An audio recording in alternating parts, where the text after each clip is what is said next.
Dow falls at the open to start the week as Boeing shares slide again.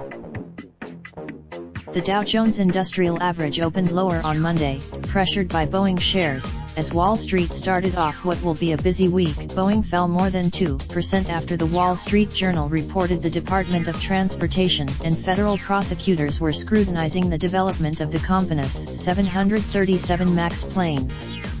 This comes after Facebook shares also fell more than 1% after an analyst at Needham downgraded the company to hold from buy, citing worries about Facebook's pivot to privacy and encrypted messages, as well as the possibility of more regulatory scrutiny.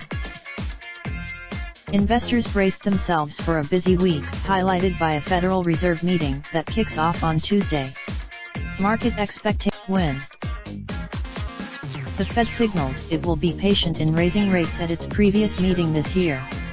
This helped U.S.A. Wall Street is also focused on U.S.-China trade discussions.